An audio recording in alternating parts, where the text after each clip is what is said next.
Boa tarde a todos.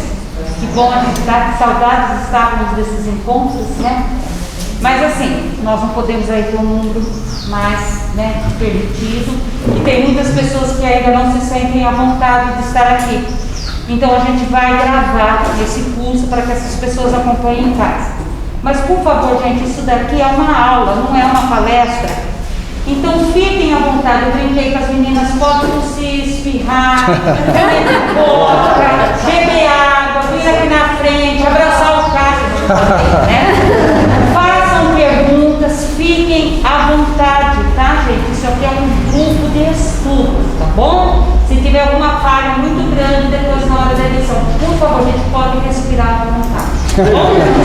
E a hora que vocês fizerem a pergunta, o Cássio vai repetir, porque ele está com o microfone, tá bom? Então, para que saia, fiquem à vontade mesmo.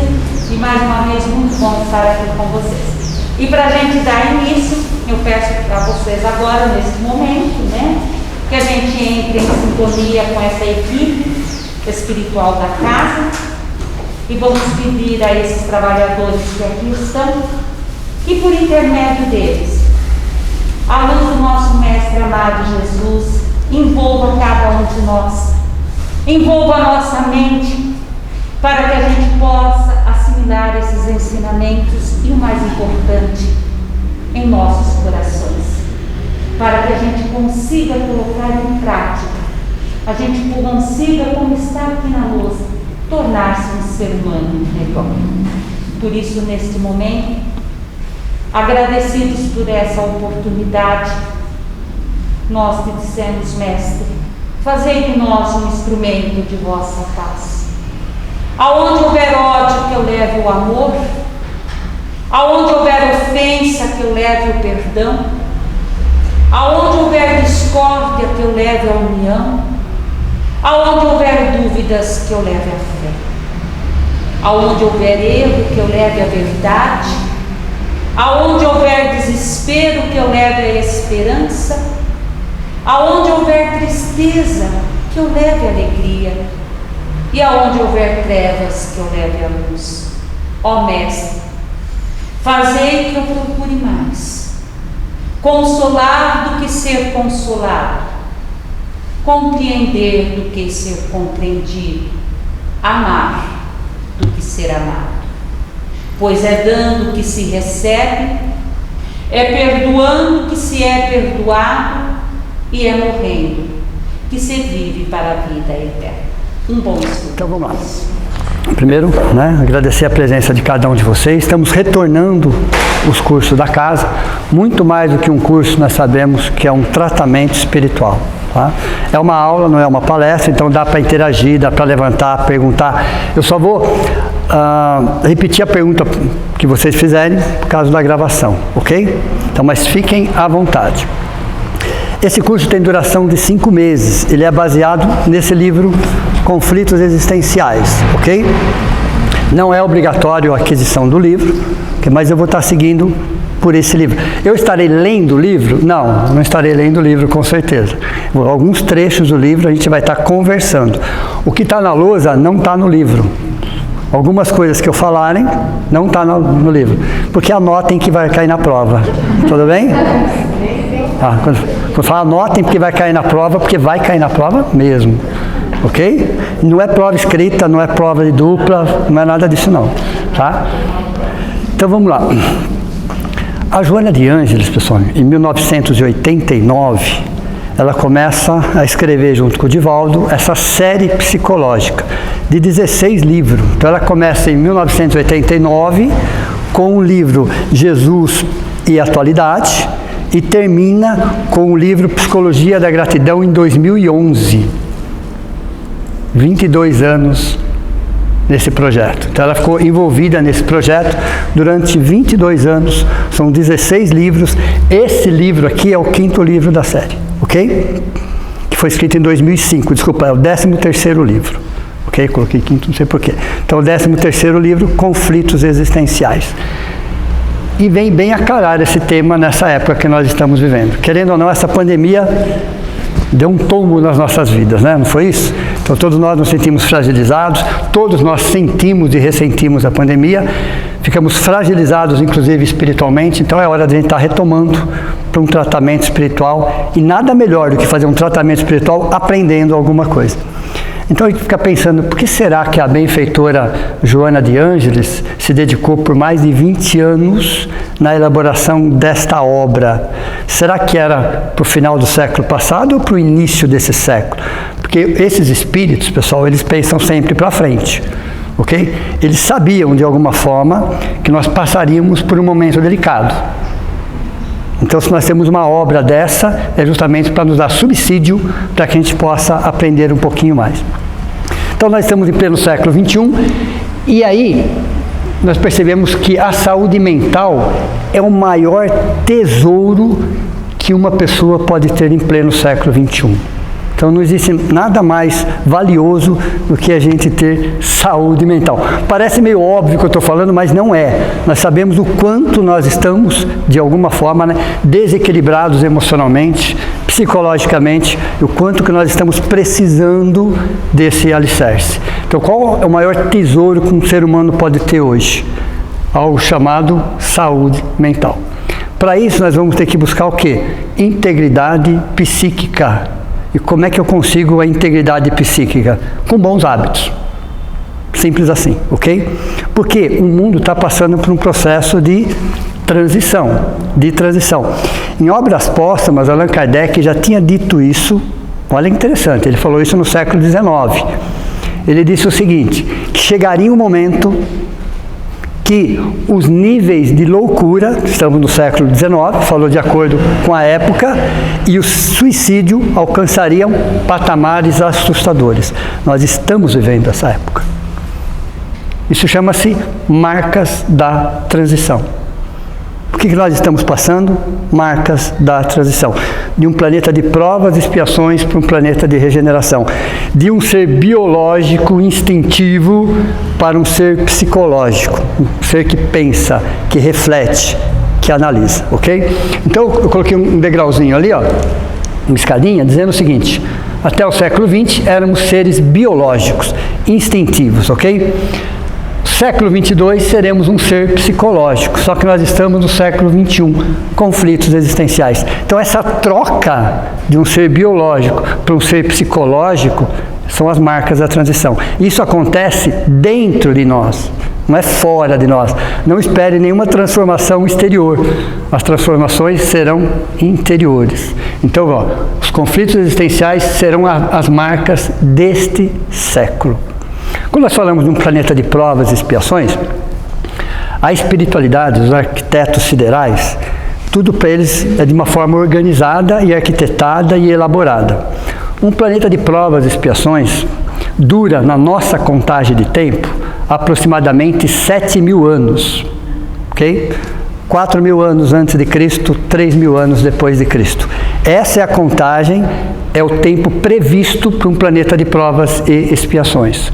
4.000 anos antes de Cristo, 3.000 anos depois de Cristo, estamos no último milênio, primeiro século do último milênio, ok? Então quer dizer que só vai acontecer a transição no final? Não, isso acontece dentro de nós, não acontece fora de nós. Então já existe pessoas, é uma minoria, que já estão vivendo num planeta de regeneração. Não é um tempo cronológico, é um tempo espiritual, é o nosso tempo, ok? Então para nós, provavelmente, se passaram 6.000 anos, então nós estamos no primeiro século do último milênio. Então é a hora de passar por esses conflitos existenciais, justamente para a gente rever os nossos conceitos, ressignificar os nossos valores. E olha que interessante, esse curso de psicologia, né, da série psicológica, vai ter também filosofia e ciência. Tá? Então eu vou estar misturando, além da psicologia, eu vou estar trazendo um pouco de filosofia e um pouco de ciência também. Ok? Então vai ser um curso bastante abrangente nesse sentido. Mas é um curso, é um bate-papo, é uma reflexão. Importante que vocês tirem foto, que vocês anotem, que vocês perguntem, okay? Porque vai cair na prova. Ok? Aí fica a critério de cada um. Se nós hoje, estou falando lá do século XXI, se nós temos a maior indústria e a mais poderosa indústria do entretenimento no mundo, para todos os níveis, para todos os gostos e para todos os bolsos, por que a nossa geração é a geração mais triste? É uma pergunta. Se nós temos a mais poderosa indústria de entretenimento do mundo, para todos os níveis, para todos os bolsos, por que a nossa geração é considerada a geração mais triste da história? Essa é a primeira pergunta. Segunda pergunta, se a psiquiatria, se a psicologia, se a psicoterapia deram saltos surpreendentes nos últimos 50 anos, deram saltos surpreendentes nos últimos 50 anos, por que será que estamos tão doentes? Olha interessante, se a própria medicina deu salto surpreendente nos últimos 50 anos, por que será que a nossa geração é considerada a geração mais doente da história? Então essa conta não está fechando. Está acontecendo alguma coisa que essa conta não está fechando. Então esse curso vai nos ajudar a entender um pouquinho melhor sobre esses assuntos. Porque isso não está acontecendo fora, ok? Assim, a sociedade é um reflexo da família, sim, mas a família é reflexo de quem? De nós. Então o problema, a raiz está em nós, ok? Não está nas pessoas, não está na sociedade, não está no mundo. Nós que temos que construir um planeta de regeneração dentro de nós. Porque um planeta de regeneração também é um planeta intermediário, é uma fase intermediária, ok? Para um planeta mais evoluído. Então regeneração é o quê? Qual é a diferença entre um planeta de provas e expiações e um planeta de regeneração? É o comportamento dos seus indivíduos. Num planeta de provas e expiações, é o doente que não acredita na própria doença. Ele briga com o médico, ele briga com o medicamento, ele briga com o enfermeiro, ele briga com todo mundo, porque ele não acredita na própria doença. Esse é um planeta de provas e expiações. Um planeta de regeneração é o doente que já acredita na doença, que vai em busca de tratamento. Ele não nega a doença, ele contribui para a sua cura. Essa é a diferença entre um e outro. Eu acredito que nós aqui já somos doentes, que começamos a acreditar na própria doença. Mas que doença é essa? Orgulho e egoísmo. Essa é a doença da humanidade, ok? O egoísmo e o orgulho. Ainda dentro de nós, e que nós vamos ter que aprender a ressignificar. Não é tirar, é ressignificar, é dar um outro significado a tudo isso. Ok? Então, esse curso, com certeza, vai nos dar uma sustentação, vai nos dar uma base para que a gente possa entender o que acontece dentro de nós. Mas quais são os assuntos que nós vamos tratar nesse curso? São 20 aulas, são 20 capítulos. Então, cada aula é um capítulo. Toda aula no sábado, ela repete na segunda-feira. Então, se acontecer vocês não puderem vir no sábado, a mesma aula será dada agora nessa segunda-feira, inclusive. Ok? Hoje nós vamos falar sobre os conflitos existenciais. Semana que vem, fugas psicológicas, preguiça, raiva, medo, ressentimento, culpa, ciúmes, ansiedade, crueldade, violência, neurastenia, drogadição, tabagismo, alcoolismo, vazio existencial, estresse, fobias, coragem, amor e morte. Se identificaram com algum ou não?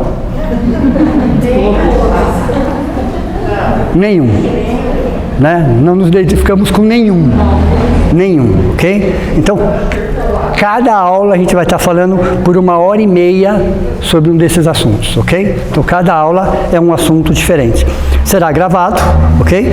E aí ele vai colocar no canal Espírita, depois quem quiser só pegar o endereço com ele passa para vocês. A partir de segunda-feira está disponível?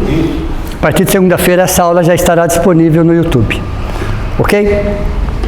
Então vamos lá. Qual é a diferença entre humano e ser humano? Será que existe diferença entre o humano e o ser humano? Sim, existe muita diferença, inclusive. Eu diria mais, nós somos animais humanos. O humano é um animal humano. O ser humano é um humano humano.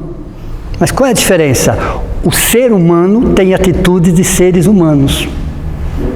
ok? Ele pensa como um ser humano, ele pensa no outro, ele pensa na sociedade, ele pensa na comunidade, ele pensa no seu entorno. O humano pensa em si, ok? Ele ainda pensa em si. Então, no planeta Terra tem vagas abertas para seres humanos, vagas a serem preenchidas para seres humanos, ok? Então, dentro dessa estrutura de seres humanos, o planeta hoje está em torno de 8,5 bilhões de habitantes encarnados na nossa condição, ok? Aproximadamente 8,5. O planeta como um todo, 30 bilhões, mas encarnado, na nossa condição, 8,5 bilhões de seres humanos. Eu vou ser otimista. Agora, 90%, estou sendo otimista, porque o número é maior. 90% desses seres humanos, aí vocês fazem a conta, vivem a vida comum. 10% vivem a vida não vivida. Qual é a diferença entre a vida comum e a vida não? Então, 90% desses habitantes só estão preocupados com a vida comum, essencialmente preocupados com a vida comum. Acordam e vão dormir pensando na vida comum. Então, esses 90% têm as mesmas necessidades: de se alimentar, ok? De descansar, de se vestir. Então, você percebe que essas são necessidades fisiológicas que todos temos, que os 100% têm essa necessidade, claro, mas 90% acordam e vão dormir somente pensando nisso. Atender às suas necessidades instintivas e fisiológicas, ok? Porém, uma ameba já faz isso. Somos uma ameba VIP, ok? Porque não fazemos nada de diferente, ok? Um ser vivo, simples, já faz isso. O reino animal inteiro faz isso. Só que eles estão no reino animal. Estão no momento deles. Será que o ser humano não é alguma coisa além disso? Será que ele já não tem a consciência de si mesmo? O que difere um princípio espiritual de um espírito é a consciência de si mesmo. Então, se nós já temos a consciência de nós mesmos, significa que, além de atender essas necessidades, lógico, claro, tem que ter alguma coisa a mais. Eu não estou aqui, nós não reencarnamos somente para atender às nossas necessidades fisiológicas, instintivas. Não somente para viver a vida comum. Com certeza, 100% dos habitantes reencarnaram para algo a mais. Porque senão não diferenciaria nós de um animal. Então nós precisamos entender o que eu vim fazer aqui. Além de atender essas necessidades, claro. Essa é a vida não vivida. Essa é a vida não vivida, onde você vai buscar o quê? Uma meta. Você vai buscar um objetivo. Não é ter muitas metas, é você ter uma meta, um objetivo. Saber que, olha, eu reencarnei de uma forma, eu preciso voltar melhor. Eu preciso voltar melhor. Sobre que aspecto? Fisiológico? Claro que não, é evidente que não. Eu preciso voltar um pouco melhor. O que eu tenho que fazer, então, para voltar um pouco melhor? Eu tenho a vida não vivida. É uma meta. É uma meta espiritual, não exatamente uma religião, mas saber que eu sou um pouco mais do que meu corpo, que eu vou sobreviver ao meu corpo. E quais são os valores imperecíveis? O que realmente conta? Qual é o registro? Qual é a marca que eu vou deixar no coração das pessoas? Essa é a vida não vivida. Então nós reencarnamos para fazer algo diferente. Só que eu tenho que sair da zona de conforto se eu quero fazer algo diferente. Eu preciso entender que eu sou um ser humano, que eu sou um espírito em evolução. Eu não sou um corpo com experiências espirituais, eu sou um espírito em experiências terrenas. Eu vou retornar para o plano espiritual, eu já tenho essa consciência, mas como que eu vou voltar para o plano espiritual? De que forma? Eu preciso vencer uma etapa dentro de mim. A etapa a ser vencida não está fora de mim, está dentro de mim. Só que para isso a gente vai ter que vencer algumas resistências internas, não são resistências externas, ok? Então vamos lá. Um projeto chamado alfabetização emocional. Nós vamos ter que aprender a ouvir os próprios sentimentos. O que os sentimentos estão querendo me dizer? Tudo isso que eu passei aqui para vocês, essa relação que nós estaremos estudando nesse livro. O que cada um desses sentimentos, que muitas vezes eu taxo como negativo e não é, eu só preciso ressignificar, eu tenho que entender o que a culpa está querendo me mostrar, o que o ciúme está querendo me dizer. Com certeza é uma mensagem divina, com certeza, isso é indiscutível. Então eu preciso aprender a olhar de um outro jeito, de uma outra forma. Ok? E reforma íntima não é tortura íntima, pessoal. Primeira coisa que a gente tem que entender é que reforma íntima não é tortura íntima. Então esse livro aqui vai estar baseado na reeducação emocional centrada no alto amor. Ok? Reeducação emocional centrada no alto amor. Perfeito? Aí Jung traz essa frase para a gente analisar. Até que você se torne consciente. O que é se tornar consciente? É saber o que eu estou fazendo. É saber refletir quais são as minhas atitudes, quais são as minhas palavras, porque só eu tenho o poder de mudar a minha vida. Só eu. Até que você se torne consciente, o inconsciente vai dirigir a sua vida e você vai chamar isso de destino. Então vai acontecer uma série de situações na vida da gente, naquela vida comum, sabe aquela vida comum? Para atender só as necessidades fisiológicas, vai acontecer uma série de tragédias, vamos dizer assim, ok? Eu vou chamar isso de destino. Ou vou chamar isso de fatalidade. Muito mais prático, muito mais cômodo, ok? Então a primeira coisa, eu tenho que ter a consciência da minha vida. A minha vida tem que estar nas minhas mãos. Eu não posso simplesmente dar um controle remoto para alguém e pedir para que essa pessoa controle a minha vida, ou controle as minhas emoções. Quem tem que ter o controle remoto da minha vida e das minhas emoções sou eu. Ok? José Herculano Pires tem uma frase muito interessante que ele fala assim: Deus criou o livre-arbítrio por amor. Como tudo. Deus criou o livre-arbítrio por amor. Nós criamos a fatalidade pelo determinismo da lei de causa e efeito. Veja. Deus criou o livre-arbítrio por amor. Nós criamos a fatalidade pelo determinismo da lei de causa e efeito. Então, não existe caos, existe cosmos. Entenderam? Existe a lei de causa e efeito, que não é punitiva, é educativa. Mas se eu não entender que cada pensamento, cada palavra e cada atitude tem uma reação, eu vou achar simplesmente que tudo acontece por acaso. Não acontece.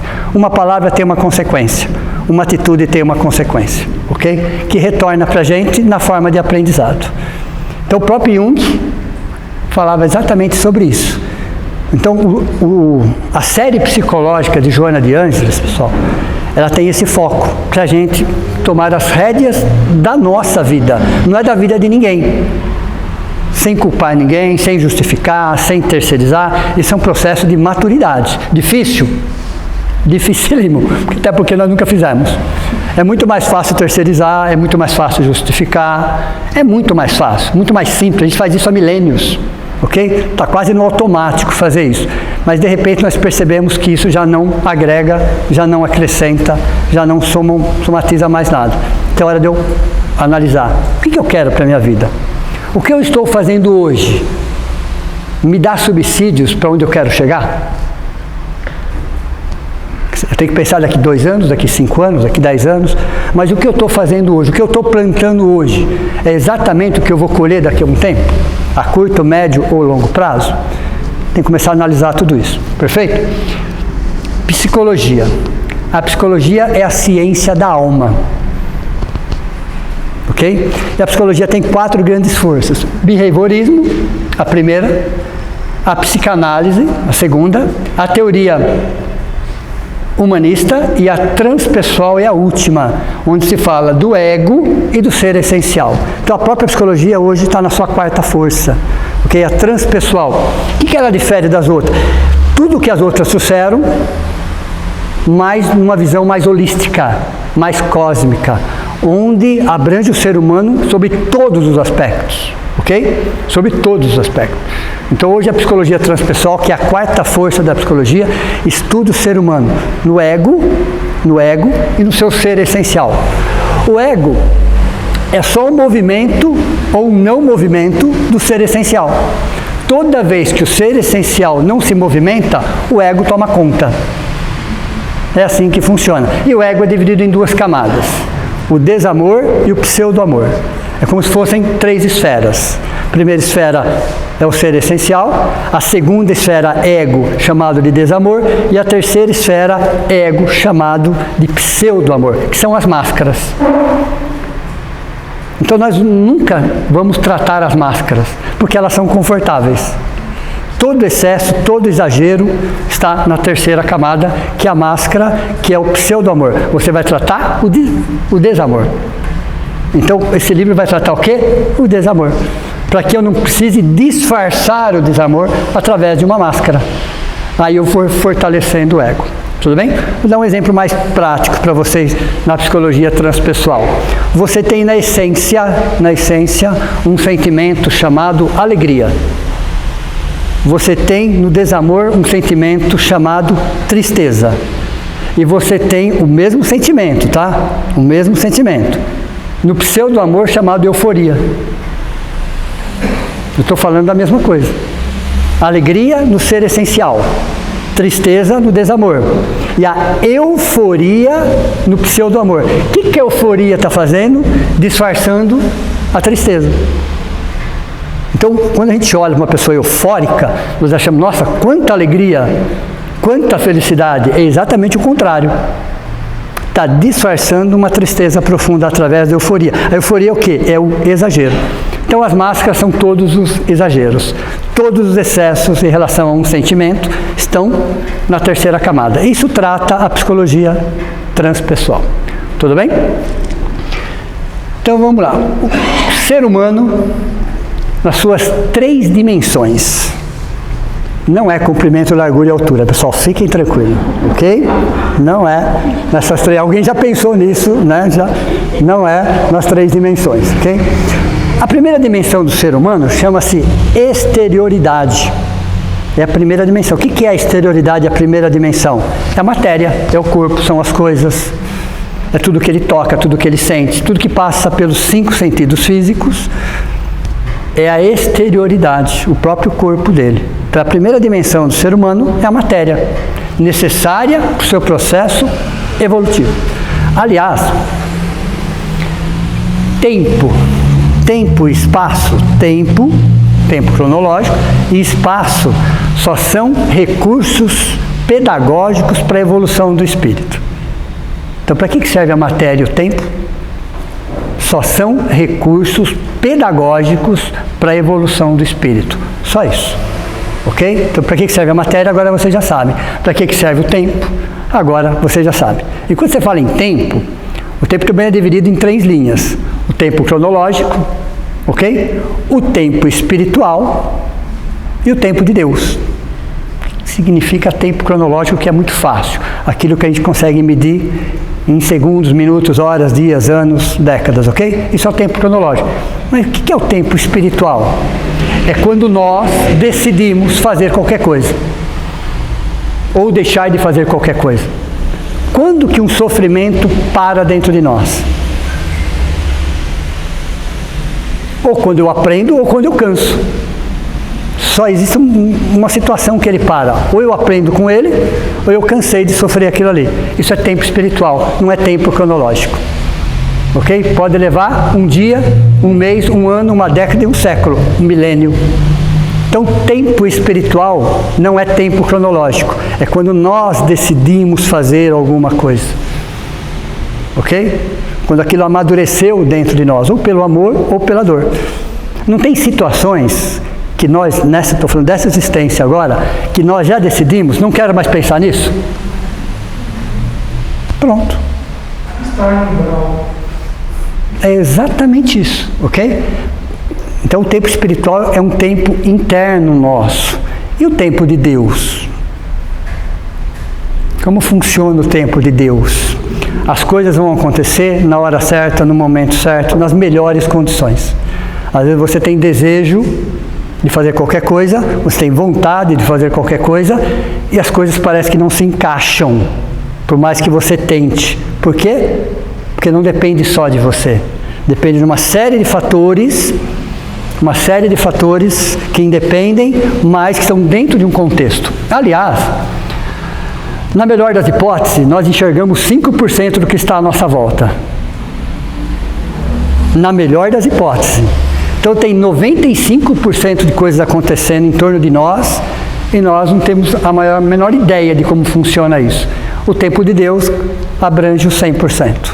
Ok? Aliás, quando eu falo desejo e vontade, será que existe diferença? Tenho desejo de alguma coisa, tenho vontade de outra coisa?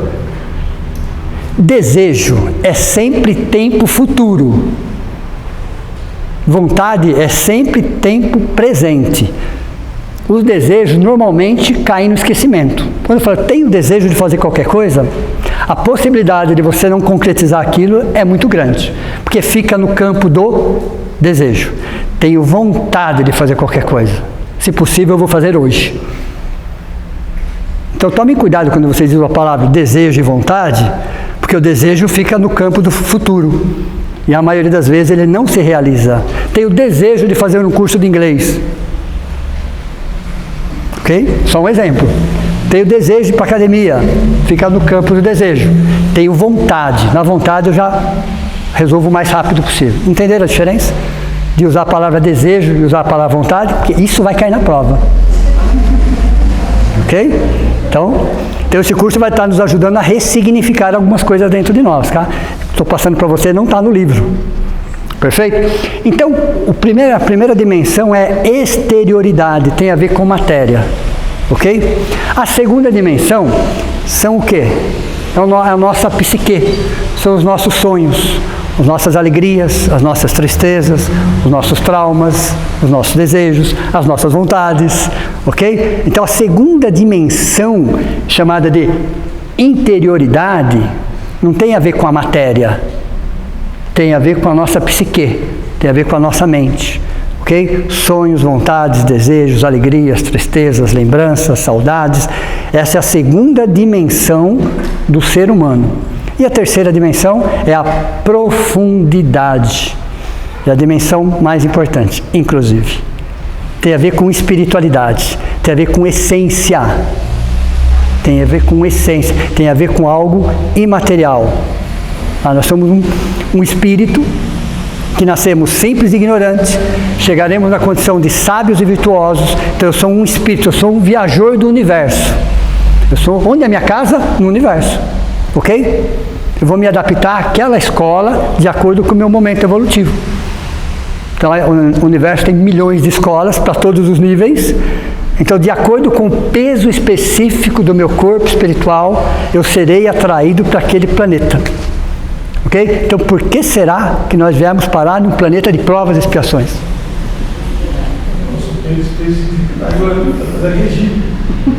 Com certeza. Nós vamos falar hoje, inclusive, sobre obesidade emocional. Tem isso também? Tem, claro, está escrito, inclusive. Ok? Nós vamos falar um pouquinho sobre obesidade emocional também. Ok? Então, se nós viemos parar nesse planeta, é porque o nosso corpo espiritual está condizente com a escola. Provas e expiações. Então, nós somos atraídos, a menos que tenha algum anjo aqui, pessoal. Disfarcem pelo menos, ok? A menos que tenha algum anjo na sala, nós estamos com o nosso peso específico do nosso corpo espiritual ou perispírito está condizente com o planeta de provas e expiações. Nosso peso específico do nosso corpo espiritual, ok? Tem que estar condizente com o planeta de regeneração. Deu para vocês entenderem ou não?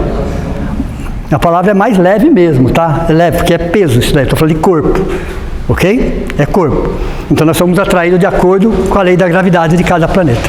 Perfeito? Por isso que você pega missionários, por exemplo, vou falar de um Chico Xavier, eu vou dar um pulinho lá e envia mesmo, porque ele não era de um planeta de provas e expiações, ele já era de um planeta de regeneração.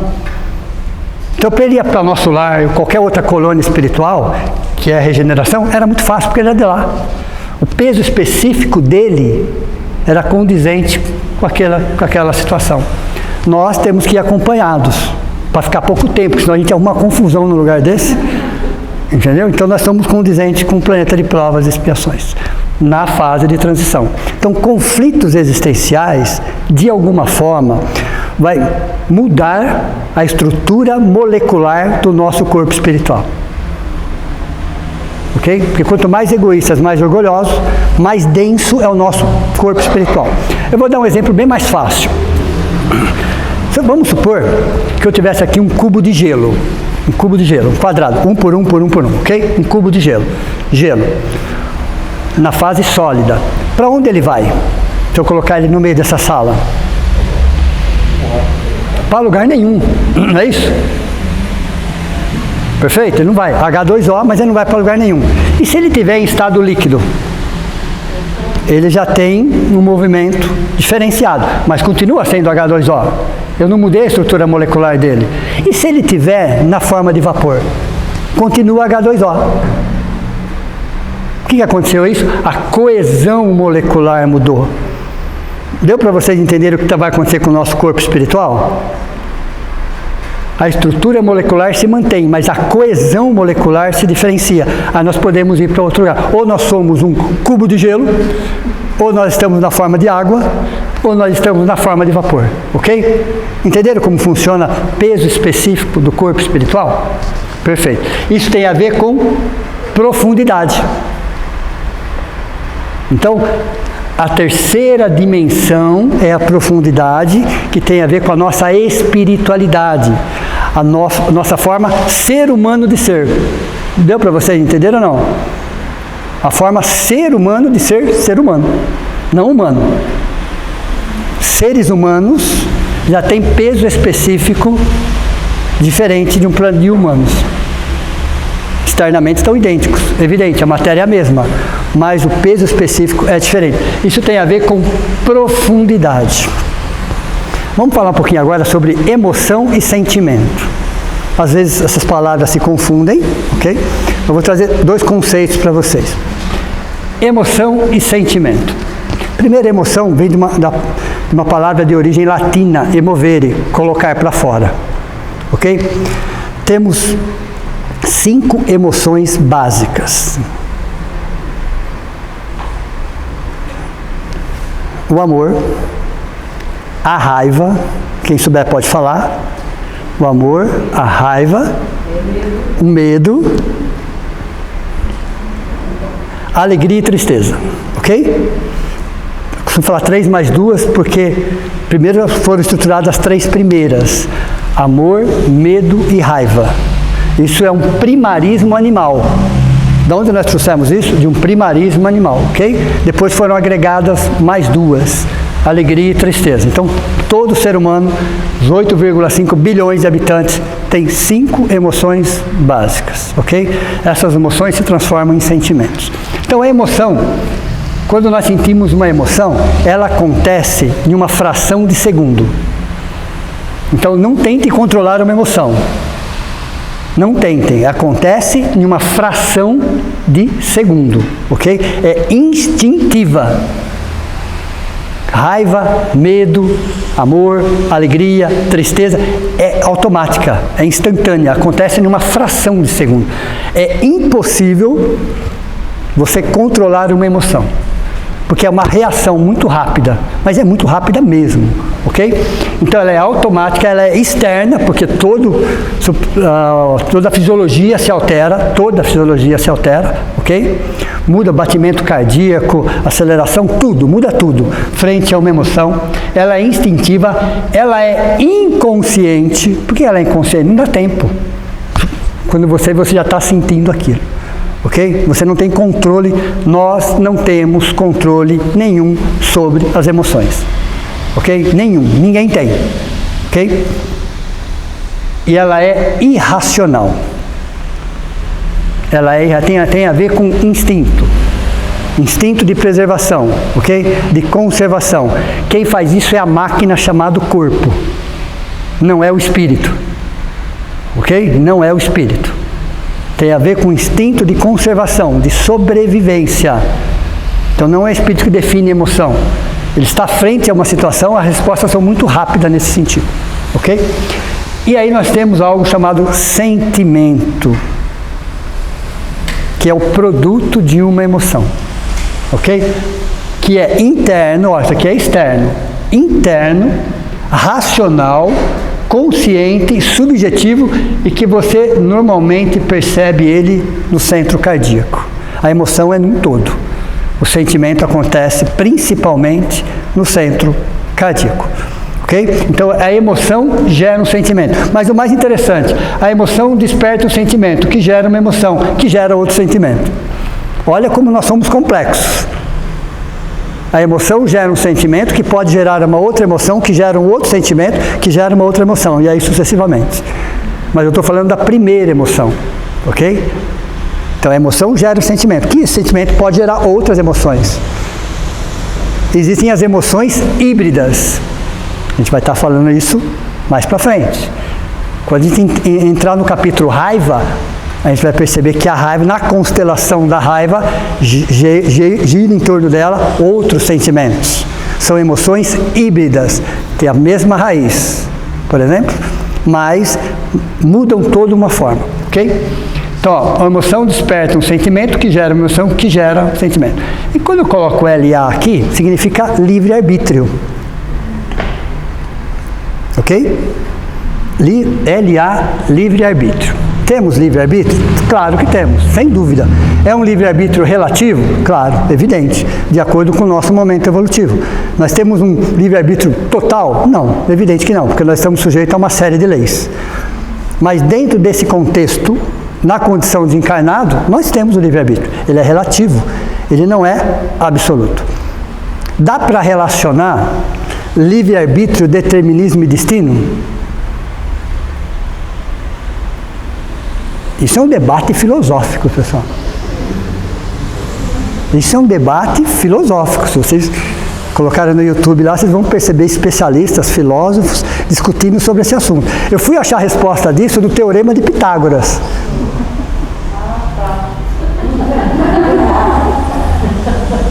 Ok? Aí eu entendi.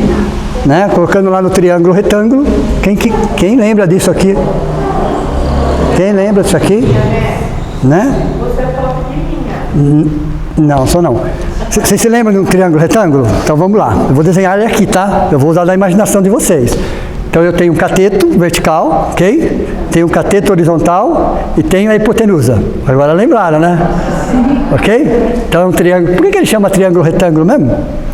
Porque um ângulo aqui é 90 graus. Ok? Então triângulo retângulo. Isso não vai cair na prova, fiquem tranquilos. Ok? Então, ó, é um triângulo retângulo, ok? Esse cateto aqui, ó, esse daqui, ó, horizontal, eu vou chamar de livre-arbítrio. Ok? Para vocês imaginarem isso ou não? O cateto vertical eu vou chamar de determinismo. O que é determinismo? É um conjunto de leis pré-definidas por Deus, ok? Pré-definidas, que tem a ver com a nossa evolução. Então existe um determinismo divino, que Deus não perguntou a nossa opinião sobre esse assunto, não perguntou se a gente queria evoluir ou não. Ele não perguntou se a gente quer evoluir ou não. Vocês vão evoluir. Ok? Vocês vão sair da condição de simples e ignorantes, vão chegar na condição de sábios e virtuosos, tempo cronológico, tempo espiritual, não importa, mas todos vamos evoluir. Todos chegaremos na condição de Cristos. Vai demorar um pouquinho. Vai demorar um bocadinho, ok? Então vamos lá, vamos voltar no nosso triângulo, retângulo, no imaginário, ok? Imaginário. Então eu tenho aqui livre-arbítrio, ok? Tenho determinismo. Então o determinismo é um conjunto de leis pré-definidas por Deus que tem a ver com a nossa evolução. Esse determinismo tem a ver com o nosso bem-estar físico, psicológico, emocional, espiritual. Todas as leis de Deus são educativas. Okay? Então o determinismo é feito de um conjunto de leis, para as micropartículas, das grandes galáxias, todas estamos inseridos em um determinismo divino, ok? Então quando eu tomo uma decisão, o livre-arbítrio é uma decisão, certo? Seja lá qual for, eu vou acionar uma dessas leis. Qualquer decisão que vocês possam imaginar tem um correspondente numa lei determinista, entenderam? Se eu somar isso com isso, eu tenho o destino. mas a fórmula está ao quadrado. É porque, na verdade, eu sou um ser duplo também, um ser material e um ser existencial, espiritual. Então dá reflexo nas duas vidas. Então o teorema de Pitágoras, colocando livre-arbítrio e determinismo, eu vou gerar um destino. Então, eu posso chamar esse destino de causa e efeito, ação e reação? Causa e efeito está no determinismo, porque você tomou uma ação, ali você tem... Eu nem gosto de falar de ação e reação, eu gosto de falar causa e efeito. Mas qual é a diferença? Você sabe a diferença ou não? Né? Ação e reação é uma lei da física, ok? Uma das leis de Newton, inclusive. Então você tem um experimento que você faz dezenas de vezes e ele sempre te dá o mesmo resultado. Não é isso? Ação e reação é isso, é uma das leis de Newton, ok? Então eu posso fazer experimento várias vezes, em vários lugares, utilizando os mesmos recursos, eu terei sempre os mesmos resultados. Isso é ação e reação, ok? É uma lei da física. Causa e efeito. Leve em consideração tempos de ignorância. Entenderam ou não? Então nós estamos inseridos na lei de ação e reação ou causa e efeito? Isso vai cair na prova. Causa e efeito. Leve em consideração tempos de ignorância. Então nós somos protegidos pela nossa ignorância. Ok? Então as leis de Deus, é questão 621 do Livro dos Espíritos. Onde está escrito as leis de Deus? Na consciência dos homens. Só que as leis que regem tanto uma micropartícula quanto um Cristo são as mesmas, só que elas estão adaptadas ao seu momento evolutivo. Entenderam? Então, naquilo que eu sou ignorante, eu não respondo. Se fosse a lei ação e reação, eu responderia. Como é causa e efeito, leve em consideração tempos de ignorância. Entenderam? Então, coisas que nós fazíamos na Idade Média, que para nós era normal, hoje é um absurdo.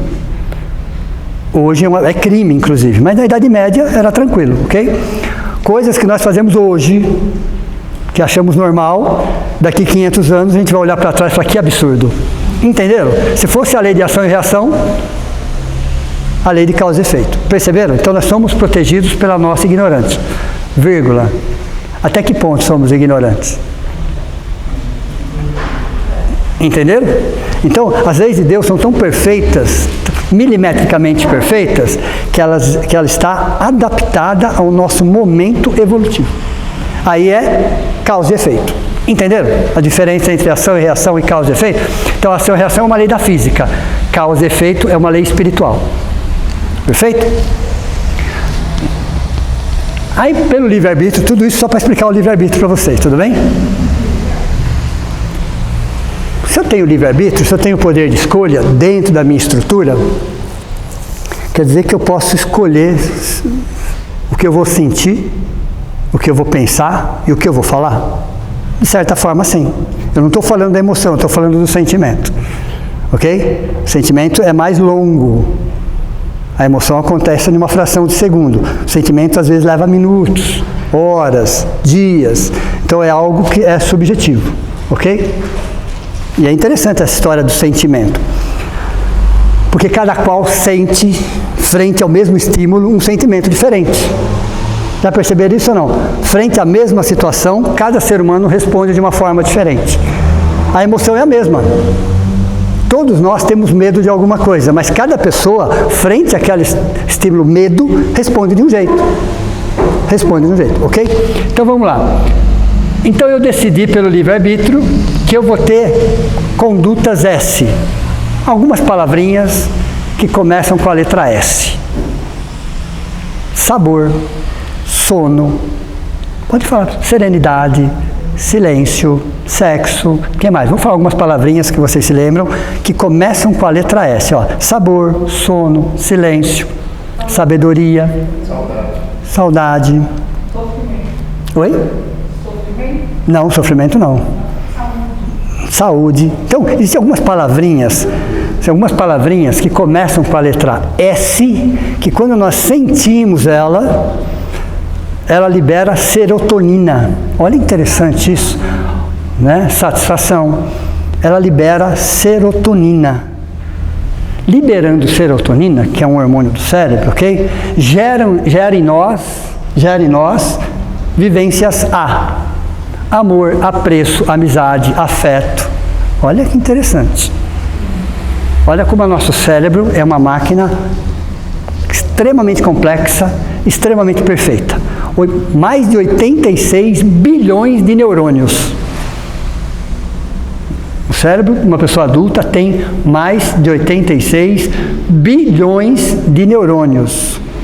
A população do planeta Terra é de 8,5. Nosso cérebro tem 10 vezes mais disso daí, de neurônios. Imagina.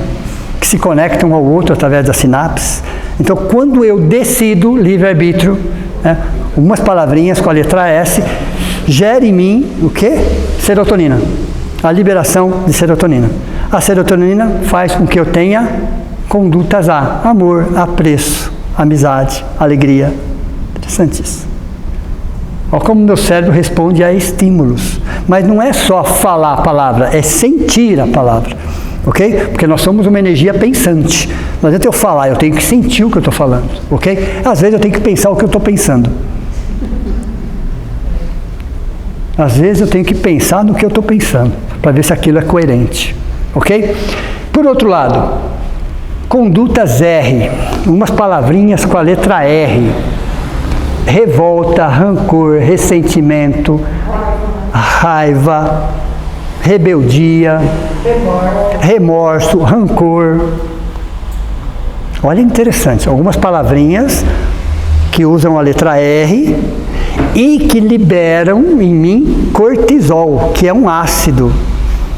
Ele é necessário até um certo ponto, dali para frente ele se torna um ácido, literalmente falando, ok? Então, quando eu fico sentindo isso dentro de mim, eu tenho o quê? Vivências de desânimo, desolação, depressão, desistência. Entenderam? Agora, quem que vai controlar isso? São as outras pessoas? Claro que não. É evidente que não. Então, eu tenho que fazer uma escolha. Só que vamos lembrar o teorema de Pitágoras. Se eu faço uma escolha aqui, eu tenho uma consequência direta ali, em uma fração de segundo. E o meu cérebro vai responder a estímulos. Então, se eu desejo manter rancor, revolta, rebeldia dentro de mim, é uma decisão, ok? É uma decisão. Eu vou começar a gerar, produzir cortisol. E com isso, minhas vivências serão de desânimo, desolação, depressão, desistência. Entenderam como funciona o nosso cérebro, pessoal? A máquina perfeita. Doenças também, né? Sim, sem dúvida. Porque esse sentimento, ele vai direto para o físico. Com certeza, direto, porque veja, é uma máquina que levou mais ou menos 3 bilhões de anos para ser formada. A máquina que eu estou falando é o corpo humano, tá? O corpo humano. Levou mais de 3 bilhões de anos no laboratório da natureza para chegar ao que é hoje. Ok? Então você tem o reino mineral, você tem o reino vegetal, você tem o reino animal e o reino nominal e o reino angelical, está quase, ok? Então veja, nós temos todos os reinos. Então nossa estrutura óssea veio do reino mineral, ok? As nossas células vieram do reino vegetal, os nossos órgãos vieram do reino animal, a nossa inteligência, ok? Mais ou menos, nossa inteligência veio do reino nominal. O nosso amor é próprio do reino angelical. Entenderam? Como tudo é muito perfeito, pessoal? Tudo é muito perfeito. É milimetricamente calculado. Então, há 4,5 bilhões de anos, quando Jesus, chamou para ele a responsabilidade do planeta, já existia o protótipo do ser mais evoluído que habitaria esse planeta. Nós, seres humanos. Interessante, porque se você pegar 4,5 bilhões de anos, dividir em 12 meses, só para a gente ficar com um tempo mais palpável, mais próximo da gente, o ser humano, como ser humano, forma humana, ele vai aparecer nos últimos minutos do dia 31 de dezembro, e se acha. Olha, interessante, na escala evolutiva, o ser humano, ele aparece na formação do planeta Terra, dividido em 12 meses, São várias eras geológicas, mas se ele for dividir em 12 meses, o ser humano, ele vai aparecer nos últimos minutos do dia 31 de dezembro. Olha tudo o que aconteceu. todas as transformações, modificações que foram acontecendo em todos os seres para se chegar ao ser humano. Então nós somos o ápice da evolução animal do planeta Terra. Nós somos o ápice da evolução animal, corpo, estou falando do corpo agora, tá? Do planeta Terra. Então podem ter certeza, a natureza não erra. Ok? São os engenheiros auxiliares diretos de Jesus que coordenam toda a evolução de todos os seres do planeta Terra. Então, uma coisa para corrigir: a natureza não erra nunca. Simples assim. Ok? É que nós não entendemos o que está acontecendo, mas a natureza não erra não, porque foram milhões de experimentos para chegar à mesma conclusão. Perfeito? Isso mexe diretamente com o nosso sistema imunológico. Então, a decisão de ter condutas R's ou condutas R's, a decisão vai alterar diretamente o nosso sistema imunológico. Então, o problema não é a doença do doente, mas é o doente da doença. Entenderam ou não? O problema não é a doença no doente, mas é o doente da doença. A gente pode dizer que o ser humano ele está doente sentimentalmente? Ele está doente sentimentalmente. O nosso problema nós adoecemos, não sei se vocês vão concordar comigo agora, nós adoecemos por causa dos relacionamentos. Qual foi a pergunta? Perguntou para eles, desculpa, eu esqueci agora. Ele perguntou se as doenças têm a ver com a emoção. Se é sentimentalmente. Então, pessoal, todas as doenças partem do espírito, ok? É o espírito onde está a gênese de tudo o que acontece. O corpo espiritual e o corpo físico é uma máquina que recebe estímulo e trabalha em cima de estímulo. Deu para vocês entenderam ou não? É uma máquina perfeita para durar, média, 100 anos. Nosso corpo físico é uma máquina perfeita para durar, média, 100 anos. Sem doenças. As doenças acontecem por outros fatores, ok? Mas, vou ser otimista, mais de 90% das doenças é de fundo emocional, sentimental. Ok? Nós adoecemos por causa dos relacionamentos. Principalmente de algo chamado autorrelacionamento. Porque nós conseguimos brigar conosco mesmo. Se você tem umas DR com vocês de vez em quando ou não? Então o ser humano é o único ser que consegue brigar com ele mesmo. Nenhum ser vivo consegue brigar com ele mesmo. O ser humano consegue. Ok? Então veja, é um problema espiritual. Provas e expiações. Ok? Conflitos existenciais. Perfeito? Então vamos lá. Em psicologia existe uma lei que fala 90-10. O que significa isso? Que o que aparece, o consciente, é 10%. 90% é subconsciente e inconsciente. Qual a diferença entre inconsciente e subconsciente? O inconsciente é todo o nosso passado, o inconsciente. O subconsciente é um passado mais próximo de nós. Então o inconsciente também abrange o subconsciente, mas o subconsciente é mais próximo, ok? O inconsciente já abrange toda a nossa existência. Então existe 90% de nós que está submerso. Aliás, eu vou um pouquinho mais a fundo. Somente uma parcela de nós reencarnou.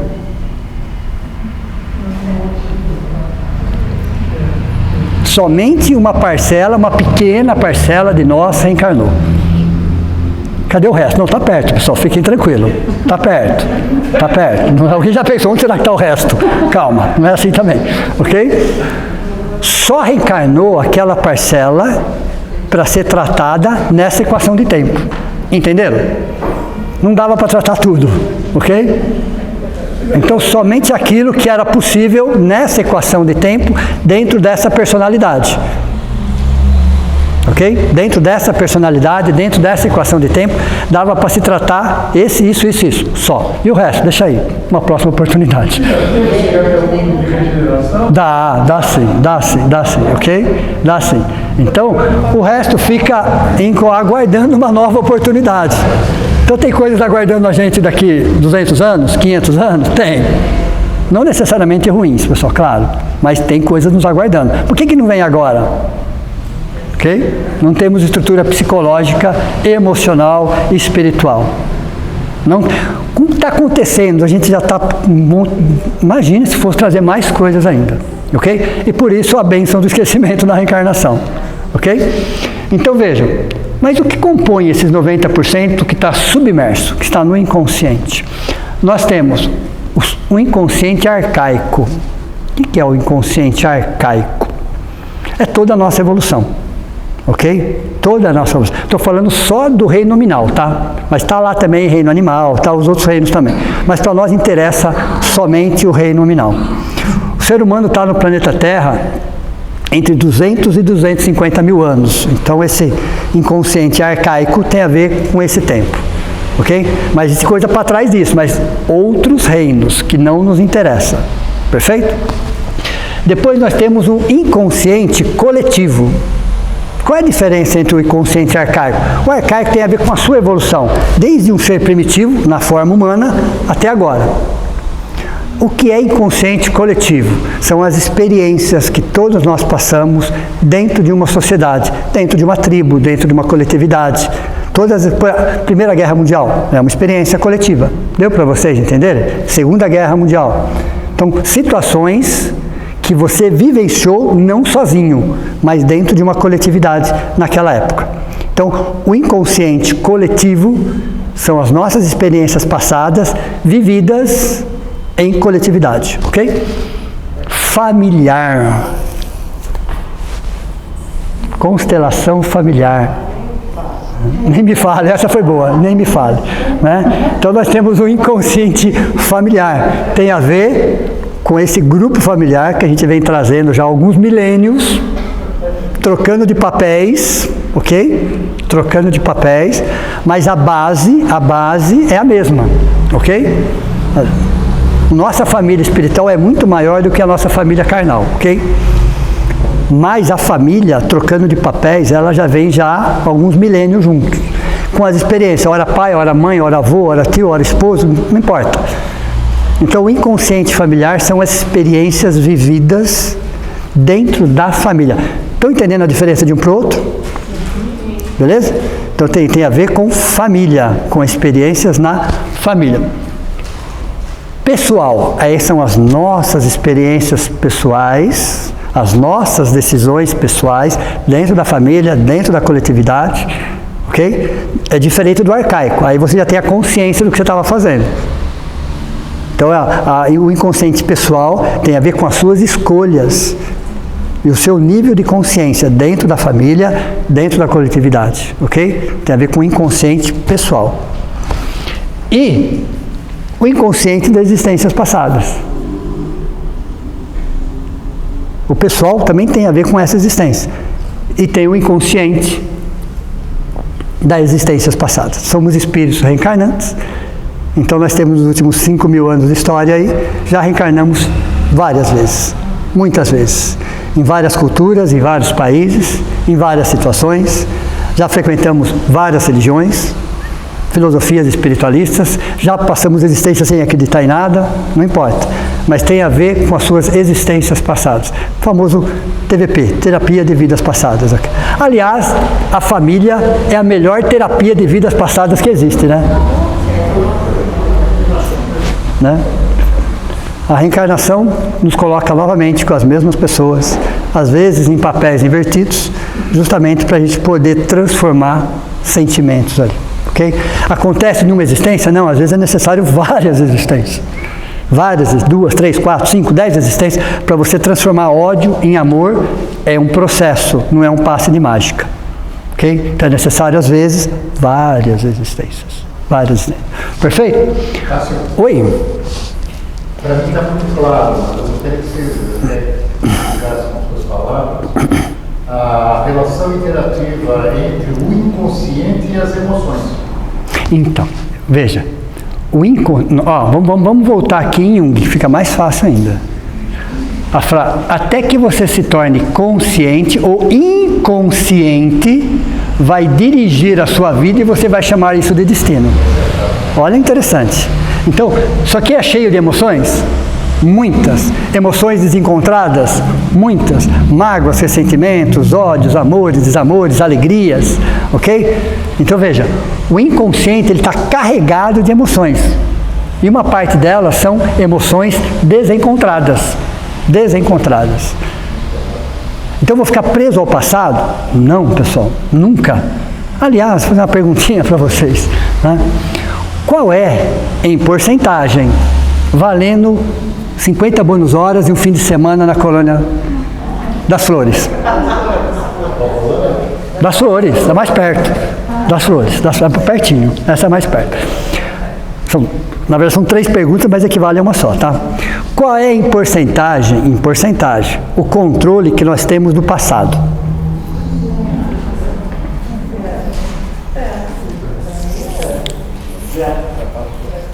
Zero. Já passou. Não tem, já passou. O que eu disse há 2 minutos atrás, não tem mais o controle sobre isso. Então, em porcentagem, o controle que eu tenho do passado é zero, porque já passou. Bacana. Qual é o controle que eu tenho do futuro? Em porcentagem. Zero. Não chegou? Como é que eu vou controlar algo que vai acontecer daqui 5 minutos? Não dá. Então, o controle do passado é zero, o controle do futuro é zero. Bacana. Então, por que nós sofremos pelo passado e pelo futuro? Depressão é excesso de passado. Ansiedade é excesso de futuro. Tá? Então, vamos melhorar a pergunta. Qual é o controle em percentual, né, que eu tenho do presente? 10%.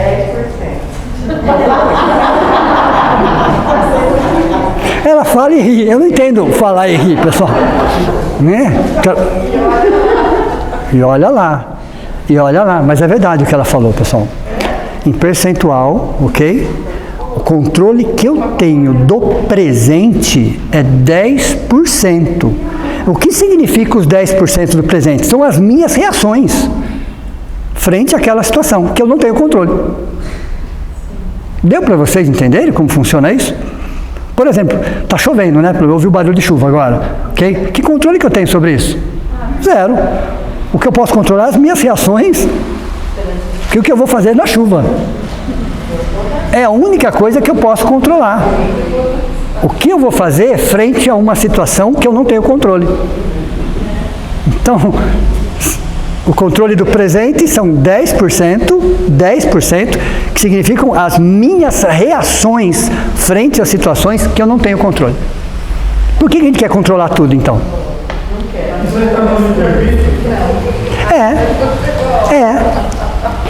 Então, frente a várias situações que acontecem na sua frente, você não tem controle. A única coisa que você pode controlar são as suas reações frente àquela situação.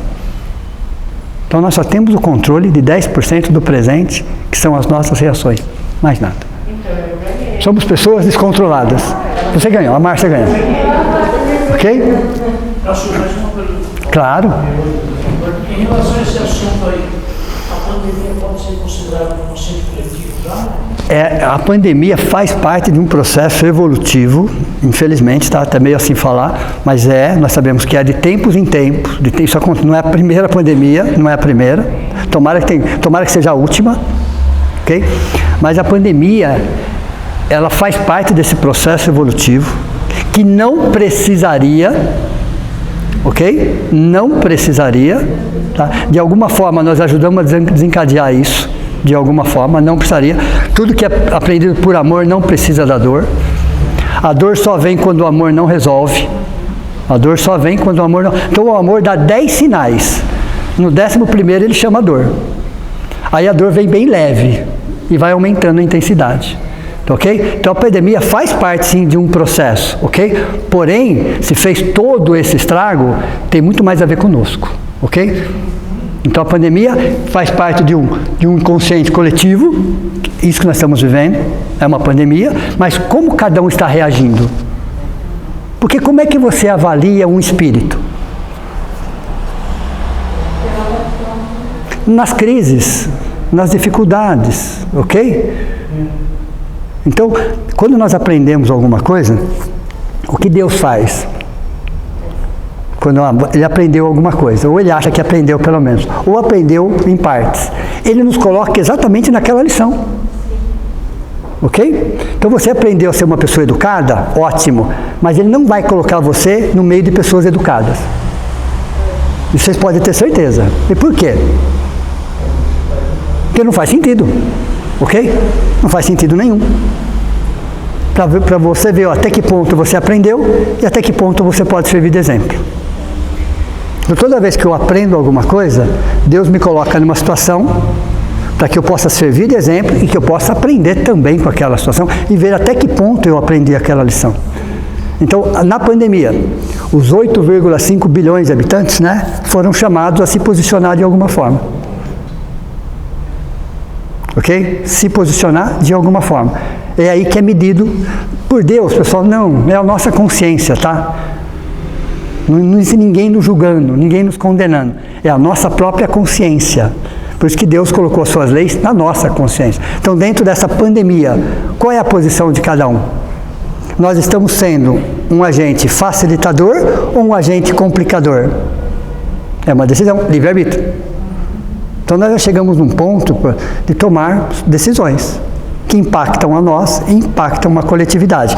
Mas a decisão tem um determinismo, ok? Não esqueçam do determinismo. Qualquer decisão aqui, de alguma forma, reage uma lei ali. E aí o resultante é a hipotenusa, é o destino. Perfeito? Vamos lá. Aí eu decidi subir de nível. Aliás, todos vocês só estão aqui porque vocês decidiram subir de nível. Não é assim? Dá um medo de crescer, não dá? Crescer dá medo, é verdade. Literalmente falando, você mudar de degrau, você subir de nível, em qualquer aspecto da nossa vida, tá? No sentido profissional, no sentido familiar, no sentido de um relacionamento, no sentido espiritual. Onde você decidir crescer, evoluir, subir um degrau, nós vamos encontrar resistências. Isso é fato. Isso é fato. Nada acontece na zona de conforto. Nada acontece na zona de conforto, ok? Então nós temos 7 resistências internas. Todos os dias teremos as 7. Toda vez que eu decidir ser melhor sobre qualquer aspecto da minha vida. Então, para ficar um pouco mais claro, vamos lá. O humano quer ser o ser humano, ele quer subir de nível, ele quer crescer e evoluir. Então, é uma escadinha, ok? Então, é fácil a gente imaginar uma escada, porque se eu quero ir para o degrau de cima, a primeira coisa que eu tenho que fazer é levantar a perna, não é isso? De alguma forma, movimentar alguns músculos, me apoiar, se tiver um corredor, qualquer coisa, e fazer uma certa força. Não é assim que funciona para subir uma escada? Então, você precisa usar de força física. Senão você não vai para o degrau superior. Você vai ter que uma série de musculatura aí. Você pode até se apoiar, não tem problema, mas existe um esforço que é seu. Então, para eu subir um degrau, eu preciso me esforçar, ok? Mas se eu não quiser, eu fico onde eu estou. E se eu quiser descer, até a lei da gravidade me ajuda. Deu para perceber isso ou não? Se eu não quiser fazer nada, eu fico no mesmo degrau. Não é assim que funciona? Não faço esforço nenhum, não me dedico a nada. É a vida comum. É aquela vida da ameba VIP, ok? É aquela vida. Comer, beber, dormir, qualquer coisa nesse sentido. Ok? A vida passa, passa 1 ano, 10 anos, 20 anos, 50 anos. E você percebe que nada ganhou. Mas você se alimentou, você saiu, você fez isso. Tá, você fez, mas não fez nada além disso. Isso qualquer ser vivo já faz. Então não se sinta diferente, ok? Você faz de uma forma mais sofisticada. A diferença é que você faz de uma forma mais sofisticada. Só isso, ok? Então nós somos um pouco mais do que isso.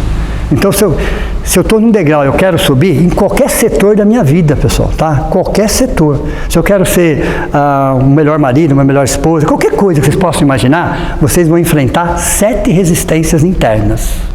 Estar aqui é vencer essas resistências. Vocês tiveram que vencer essas resistências de alguma forma, ok? São internas, não são externas. Ninguém vai me atrapalhar, só eu, já é o suficiente. Ok? Então veja, é um degrau onde eu estou na condição de humano e eu quero ser humano, eu preciso subir desse nível. Eu vou ter que fazer uma força. Aí eu vou ter que entender o que é princípio do prazer, o que é o princípio da realidade. Versus, aqui é verso. O que é o princípio do prazer versus, né, o princípio da realidade. O princípio da realidade, qual é a minha meta? Qual é o meu objetivo? O que eu quero para mim? Daqui 1 ano, 5 anos, 10 anos, como eu quero chegar no plano espiritual? Isso é uma meta. O ser humano, ele não tem que ter muitas metas, ele tem que ter poucas metas, mas metas concretas. E não adianta achar que ele vai subir um degrau muito alto, não, são pequenos degraus, ok? Que ele vai ter que vencer dentro dele. Porque isso é novo? Para nós é. Conflitos existenciais. Até então a gente ficava no mesmo degrau, estava bom demais, terceirizando, justificando, buscando todo tipo de desculpa. Às vezes descia no degrau de baixo, que a lei da gravidade até ajuda. Repararam que para descer uma escada é muito fácil? Até a lei da gravidade. Quando eu falo descer a escada, o que vocês imaginaram? Oi? Você falou baixinho, eu não ouvi. Com máscara ainda? Não, descer na escada Tá, evolutiva. exato. Mas o que significa descer na escada evolutiva, professor? Coisas mais fáceis. Ser mais egoísta, mais orgulhoso, mais instintivo, entendeu? Dar vazão a determinadas coisas, porque nós estávamos no degrau de baixo, nós estamos muito mais próximos do degrau de baixo do que do degrau de cima. O degrau de baixo a gente conhece, não tem novidade nenhuma, ok? O que eu não conheço é o degrau de cima, mas eu sei que ele é melhor. Então descer o degrau, se a gente deixar, a gente desce o degrau. É muito mais fácil descer do que subir, porque até a lei da gravidade me ajuda. Porque todos nós temos tentações, todos nós temos dificuldades, todos nós temos... Quer dizer, é muito mais fácil descer. Ou eu fico paradinho, ou eu desço. Então, a vida não vivida tem a ver com as 7 resistências. Ok? Nós vamos ter que ver uma por uma. Ó, nos impede de crescer, são os nossos inimigos internos. Quais são? Semana que vem a gente vai conversar uma por uma. Hoje eu só vou falar para vocês quais são, para vocês ir dormir tranquilo. Passar um fim de semana bacana, ok? Então eu já vou falar das 7 resistências, o nome das 7, porque semana que vem a aula é sobre fugas psicológicas, ok? Fugas psicológicas, aí eu vou estar explicando uma por uma. Mas a primeira, a principal, distração, ok? Excesso de séries, excesso de filmes, excesso de esporte, excesso de jogos, excessos, que estão nos tirando do foco. Não sei se vocês já repararam, mas isso nos tira do foco. O intervalo é importante, mas a sua vida não é um intervalo, ok? Um intervalo, uma distração é importante? Claro que é, precisamos, evidente. Porém, me tira do meu foco principal. Excesso de trabalho também? Oi? Excesso de trabalho, ok? Então, a distração é uma coletiva. Então, a gente vai perceber que é uma obsessão coletiva também. Existe um processo de obsessão. Estamos distraídos de nós mesmos. Pode ser uma hipnose? Oi? Uma hipnose coletiva? Uma hipnose coletiva. Tá? A gente nem vai falar sobre um processo obsessivo, porque são internos, mas existe um processo obsessivo, desculpa. Ok? Então, distração é a principal resistência que nós temos. A segunda, preguiça. Ok? E a preguiça de pensar, inclusive. Tá? A preguiça mental é a pior de todas. A reclamação é uma preguiça sonora. Só para vocês terem uma ideia. Procrastinação. Amanhã eu faço. Depois eu vejo. Não é assim? O vitimismo. O desculpismo. A indisciplina. E a desordem. Ó, a distração, a preguiça, a procrastinação, o vitimismo, o desculpismo, a indisciplina e a desordem. Porque isso nos leva à satisfação a curto prazo. Isso nos leva à satisfação a curto prazo. Então você fala assim, eu preciso ler um livro. Ah, eu vou assistir uma série. Perceberam? Nada contra a série, pessoal. Mas tem hora e local. Se você passar um fim de semana inteiro só assistindo isso, tem um problema. Existe um problema. Deu para vocês entenderem? Porque vai chegar no final do ano, você não aprendeu nada, mas assistiu todas as séries. Passou o ano. Entenderam ou não? Então a distração hoje é a principal resistência do ser humano. E é alimentada pela mídia, claro, qualquer coisa nesse sentido. Então essas 7 resistências, a gente vai estar, porque são fugas psicológicas, a gente vai estar falando sobre uma por uma. Vou estar detalhando uma por uma para vocês, ok? Nessa sociedade do século XXI, é a sociedade do analgésico. O que é a sociedade do analgésico, pessoal? Para um planeta de provas e expiações, a dor, não o sofrimento, tá? Dor é uma coisa, sofrimento é outra. Não misturem as coisas. Dor é um impulso evolutivo, ainda necessário num planeta de provas e expiações. Dor como despertador.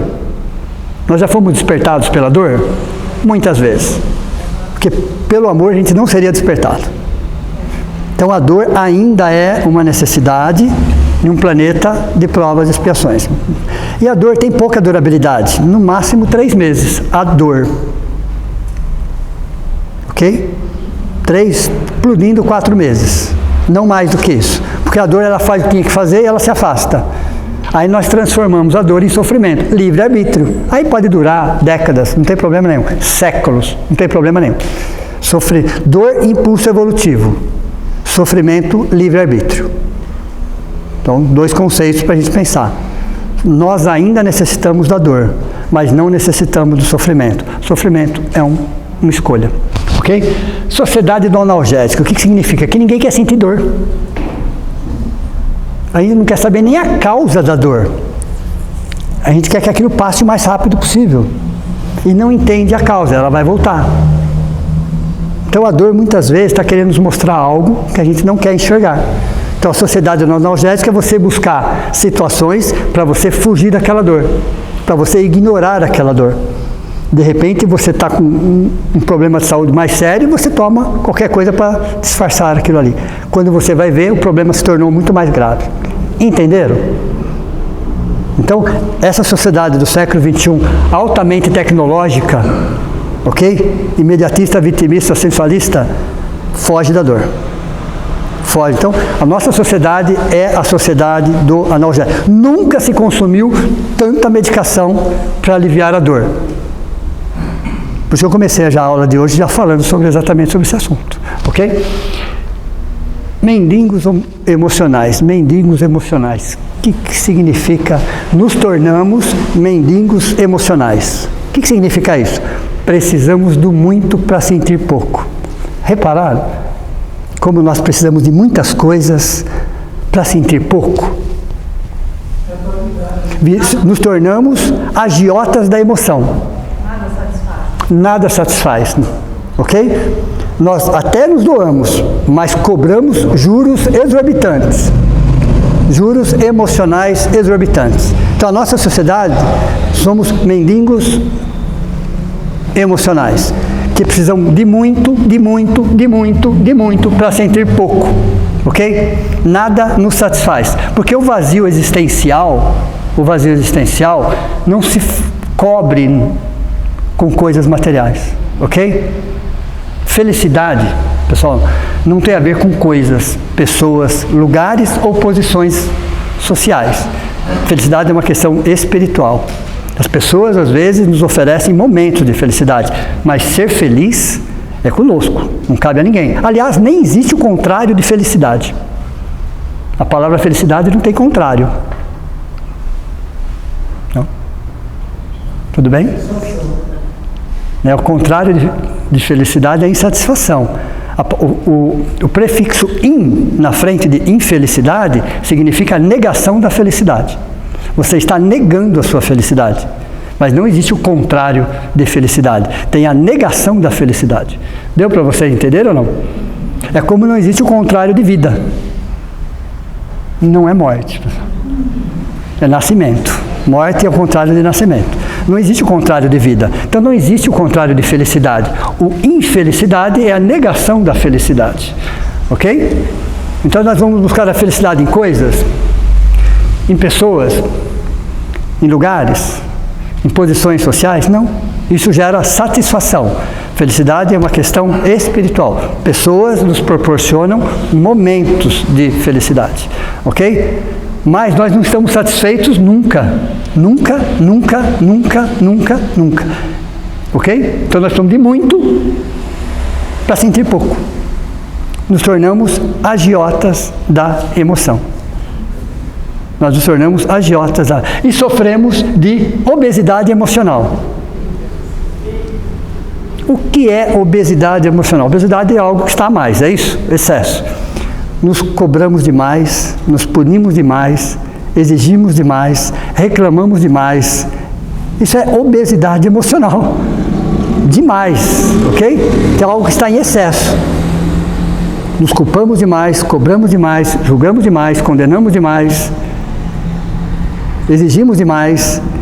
Então todos nós estamos sofrendo de obesidade emocional. Por quê? Esse vazio existencial que está planando sobre essa sociedade do século XXI, conflitos existenciais, justamente porque é uma troca lenta, gradativa, pela dor, de valores, de conceitos. Não é um passe de mágica, isso não vai acontecer em um dia, ou em uma semana, ou em um mês, ou em um ano, mas é um processo lento e gradativo, onde você vai revendo os seus conceitos, onde você vai entendendo, a minha meta é ser um ser humano, então um ser humano tem atitude de seres humanos. Por exemplo, a vingança não é uma atitude de ser humano, é uma atitude de humano. Olha, interessante. Então esses filmes de vingança que tem e fazem tanto sucesso, alimentam o quê? O degrau de baixo. O degrau de baixo. Como nós trazemos ainda esse sentimento chamado vingança, esses filmes alimentam ainda mais. O humano pensa dessa forma. O ser humano já não pensa mais dessa forma. Ou se esforça para não pensar mais dessa forma. Então os seres humanos têm atitude de seres humanos. Numa educação emocional. Uma alfabetização emocional. Então, conflitos existenciais vai mostrar para a gente que é ruim? Não, é ótimo. Precisamos, inclusive. É um momento de transição, marcas da transição, necessário para o nosso processo evolutivo. Mas está aqui o problema, não está fora. É conquistar a si mesmo, a si próprio. Porque essa nossa caminhada evolutiva, ela é solitária, não dá para levar ninguém junto. Essa caminhada evolutiva é você com a sua consciência. É você com a sua consciência. Oi? A solução está fora. Não, a solução está dentro. Não, está dentro. Não, mas a solução você tem que também, você faz uma análise de tudo que está cobrindo a sua volta. Sim, sem dúvida. Sim, mas não tem nem dúvida. Mas não tenha nem dúvida que os problemas eles acontecem, as situações, os desafios acontecem, porque eles fazem parte do nosso processo evolutivo. Que se nós não tivéssemos essa situação, nós nos acomodaríamos frente a essa situação. E Deus, quando nos criou, o projeto ser humano, é alguém que doa mais e recebe menos. Nós estamos exatamente na contramão. Aliás, se o mundo nos oferecesse tudo e atendesse todos os nossos desejos, todos, tá?